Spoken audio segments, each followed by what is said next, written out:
It's ironic that moths are attracted to light, but this moth is a light. Hello everyone, welcome back to another video. My name is Matthew and today we're back with another Godzilla review. Today we're continuing our line with the NECA figures, our 2025 remasters of the figures with Mothra V2 from 2019, King of the Monsters. Specifically, this is the poster variant. Now you might have noticed that I skipped over Mothra V1. That is because my Mothra V1 is broken and I have currently no way of replacing it, but I am planning to sometime soon. But for now, I want to actually take a look at something that's relatively good in condition, and yeah, this is my technically, so to speak, substitute for that figure, even though it's its own.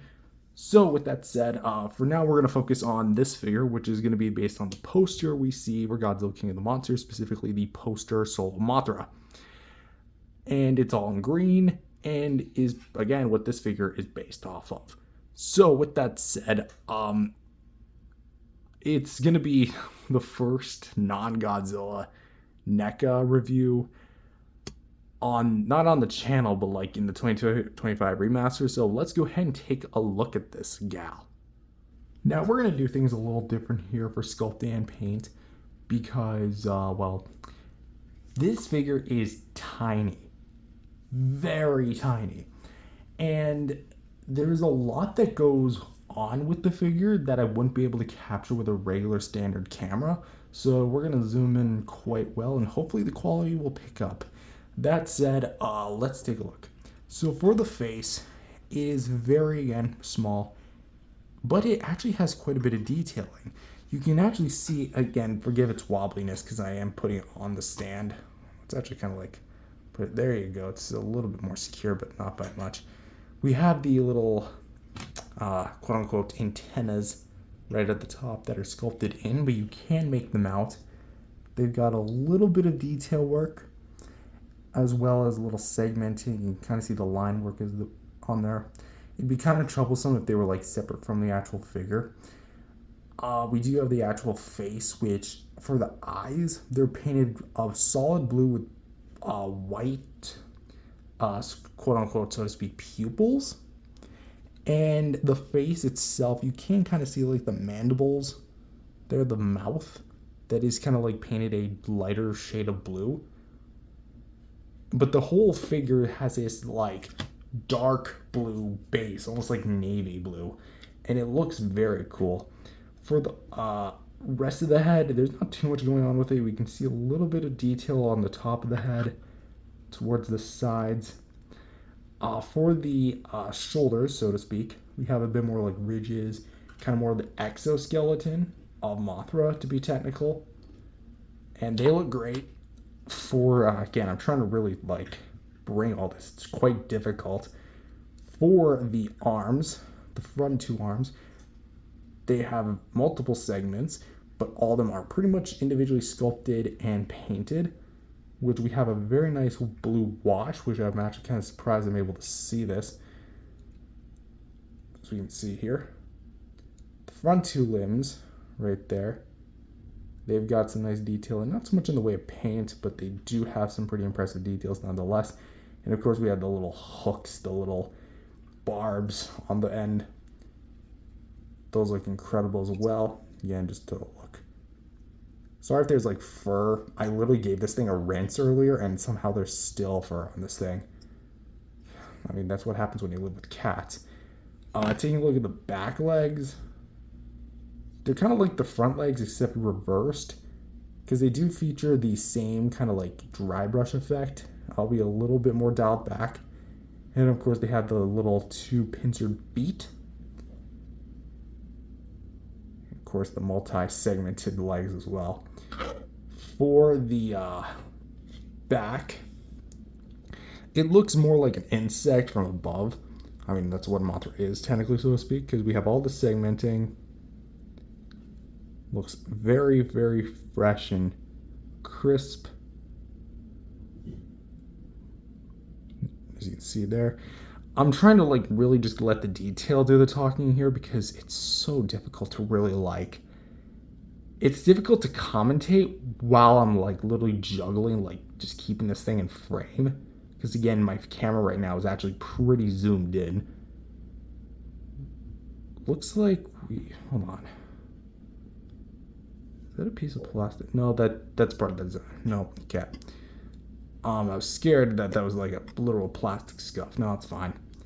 Anyways, yeah, the whole top, it has like the armor plating with the dry brushing. Really see how well that looks. Mine's got a bit of a hinge problem because the hinge was not cut correctly, although it looks like, yeah, because like my hinge, it looks like it didn't get pushed in properly, and I'm scared to even move that thing. So that's why I'm like very paranoid. And the worst part is that's the same wing that broke on my original Mothra. So if I lose this one, I'm toast. For this wing, we have actually an R and an L. Let's try to find the L. Is there even an L on this side? But yeah, there's an R, and my cat's doing some sort of mating call right now. We have a ton of like the different details right here. Going to the actual wings here, we have a lot of the different veins going down, and it looks really nice, especially like at the tips where it meets it. It looks so almost like organic and lifelike. Mine's got a bit of a scuff there, but that's okay. And then of course we have like all the different little, talk about the eye in just a sec. We have like a very distinct patterns across the big wing, and then you get to the eye, which is a different design from the original one. And we do have a bit more like, again, the edges here where it stops right at the tip, just to kind of show from the underside. Really trying my best not to knock this thing into anything. I don't really have anything that would knock into it. And as for the lower wings, smaller ones, they look actually pretty nice. With, again, no eye, but they almost look like, again, like a diet version of it. Mini version. Where you have a more like the same kind of like blue outline, really kind of giving like that bioluminescent look. With the darker blues like behind it, with all the wing detail and patterns. And again, it looks really solid. I do like what we have here. But as for the actual Mothra, there's the fur that, again, is mainly on the front of the wings.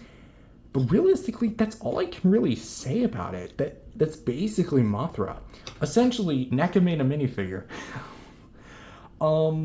Admittedly, Mothra, in my personal opinion, like as far as the design itself goes, NECA did all they could as far as with like the sculpting and paint, designing it based on the poster. But at the same time, I definitely feel like that's ultimately this figure's biggest fault is going to be the actual what it's based on. And again, it's not a fault of the figure itself. It's something that would later affect the figure. So really, it's kind of a double-edged sword. So for sculpting and paints, it's not bad. I'd actually just give it an 8 out of 10. I would have maybe added a bit more like color variety, or maybe like a brighter green as opposed to a blue, just to help Mothra stand on her own, well, so to speak, 6 feet a bit better. But yeah. Next up is articulation, and I gotta be careful here because, again, very small. So for the front wings, I mean, the legs, we can go up and down. Let's see if I can get that focused. There we go. It's a very mild swivel or hinge, whatever you want to call it. It's technically a ball peg, but it's because of the way it's sculpted, you're bound to have some problems. For some reason, this leg will not move on me, probably because it's stuck with paint. And yeah, I'm not messing with it. For the back leg, also, by the way, these middle legs won't move for literally anything. That glue? That might be paint.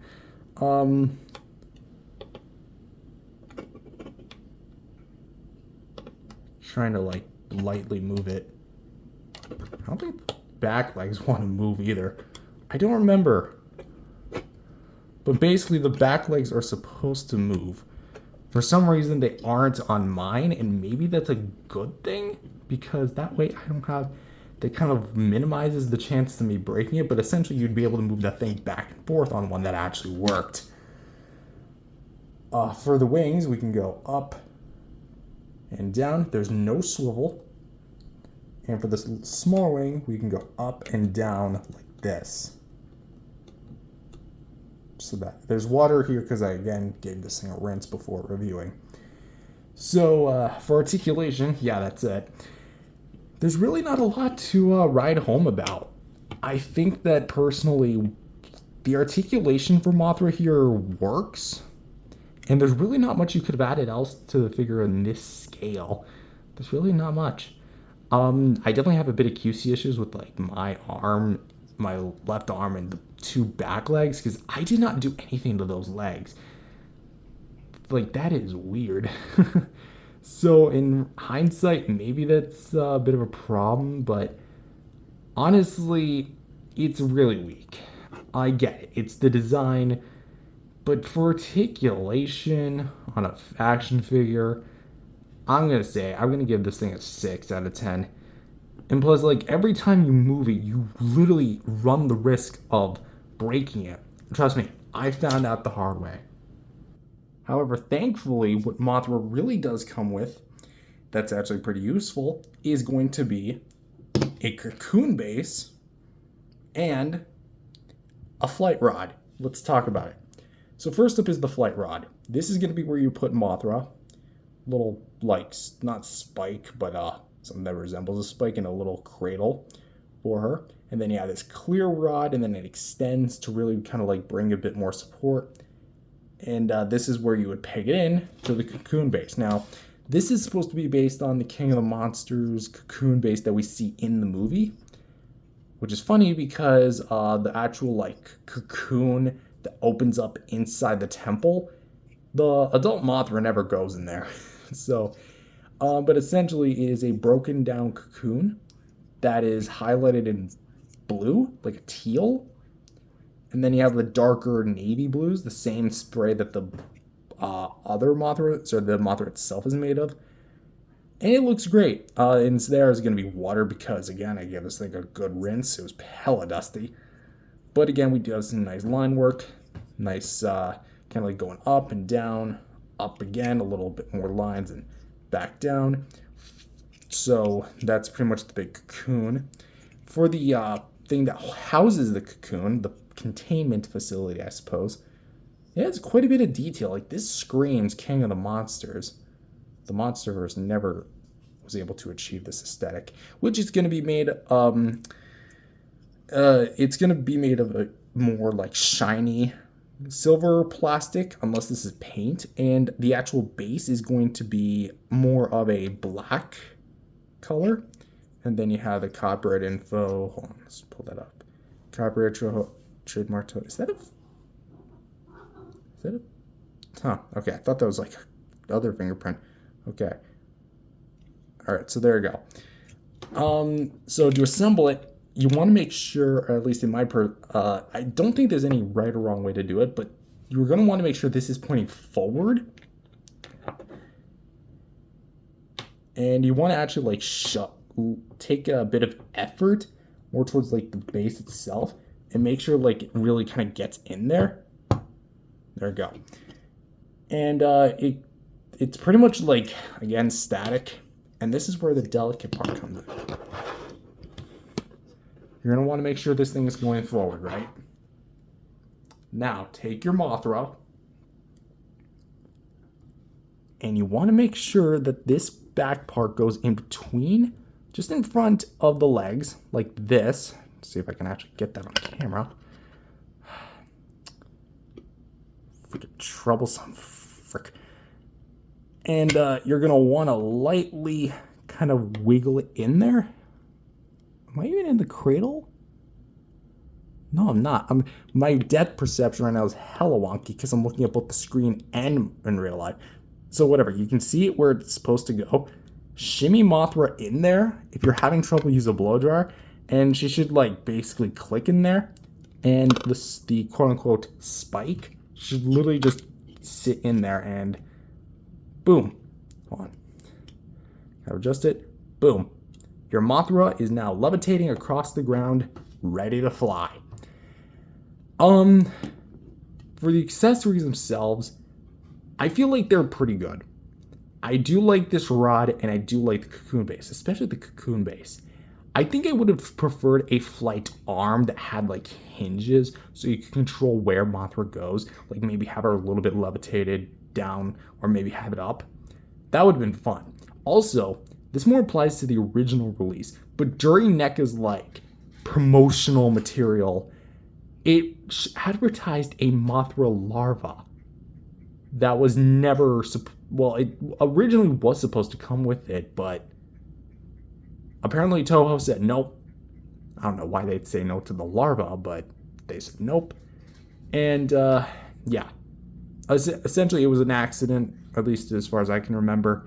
And yeah, it never came with one. So this is what we do come with. Is it useful? Yes. Because for scale, let me bring in I mean, this technically would apply to size comparisons, but let's bring in just a general Godzilla figure. The one I have currently laying around, the Burning 95 from my Burning Godzilla review, which I actually just filmed.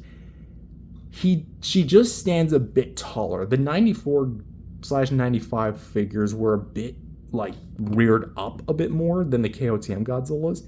So she's a bit taller than that. So I guess in that aspect it works, but at the same time, I would have liked some way that you could like have her a bit more lower to the ground, or like have her like maybe to this side or maybe to this side. But in all actuality, this does work for certain things. It's just, I feel like that severely limits the posing of this figure, because essentially this is it. Even with the articulation, this is it. This is what your Mothra is going to look like. You open up, put it together, this is what's going to look like. Godzilla figures, you can pose however you want. Make this guy do a handstand, right? You're going to have a bit of a stand, but you can do it like that. This Mothra is going to stay like this. Granted, that doesn't sound like that big of a problem, but really, I kind of want some variety. Like, Hyatt actually did the right approach and gave this thing, I think, an articulated stand. NECA couldn't do that. So, of course, I'm comparing a company that doesn't have the license versus one that does. But at the same time, come on. So, accessories, I'm going to say 7 out of 10. Great cocoon base, and I like the inclusion of the rod, but the rod could have been something so much more. And for some size comparisons, here she is with the somewhat classic NECA Toho Godzillas, with, like I made mention earlier, the NECA 1995 Burning Godzilla from Godzilla vs. Destroya, and the Mothra vs. Godzilla 1964, which is kind of funny because NECA never made a 1964 Mothra to go with their 1964 Godzilla. So right as of now, this is basically the closest that you're ever going to get to a Mothra vs. Godzilla if you want one. And here she is compared to her boyfriend, the NECA Godzilla 2019 V2, which is also technically, so to speak, a poster variant. And these two are so good together. I kid you not. They're obviously blue and blue, so it makes sense. But it's just so cool seeing these two together and just really showcasing their blue and bioluminescent colors shine off of each other. Not literally, but they go well with each other, and I'm really happy that I have these two on the shelf together. And finally, here she is with the NECA Rodan, also from King of the Monsters, which is going to be the final, for now, NECA Godzilla review for the 2025 remaster line. And so overall, what do I think of this figure? I think that this figure all around is alright. It's nothing mind-blowing, it's nothing like this is figure of the year, no. I think that this figure is pretty good. Actually, it's just good. Is it bad? No. It's just incredibly weak. And I literally mean that too when it comes to the structural integrity of this figure. Essentially, you are at risk breaking this thing as soon as you open this. which in my personal opinion kind of makes me wish I was an inbox collector, although half of the figures I did get were out of box. But let me put it this way. I have literally rarely touched this thing. The only on occasions that I've had this are when I'm moving, or I'm rearranging, or filming a video like this. That is why I opted to use the Playmates figure as opposed to the NECA figure when I'm using Mothra for the NECA Godzilla show. As for this figure in general, NECA did everything they could with this Mothra. I feel like they did it as good as they could do with it. That said, the problems really arise from the movie scale, the movie design. Because of the way Mothra was done in the film, that they should have really kind of like thought to themselves, would this work in action figure form? Because there would have been action figures for the film, and here we are. Essentially, Mothra is a minifigure with a stand. And if you like Mothra, or what you see, I'm stuttering the hell. It warrants a purchase, at least to me. But if you are someone who does not want to constantly be paranoid of, oh, am I going to break this figure? Don't even look at this. If you want a more structurally sound Mothra, I would honestly suggest just getting the Playmates, because Playmates is coming out with a brand new King of the Monsters blue Mothra of their own. Same as this, except a little bit brighter. I suppose they're on Burning Godzilla. I gotta get my hands on those. Anyway, as for my final rating, I'm gonna give this thing a 7 out of 10. It's not the worst. It's definitely gonna be one of my least favorite NECA Godzilla entries, but by far, still a good figure. Again, that's really at most where I can put it. Just good. Not pretty good, not amazing, not a masterpiece, just good. That said, that's all from me. If you enjoyed this video, remember to leave a like and subscribe to the channel, and I'll see you guys next time. Peace out, everyone.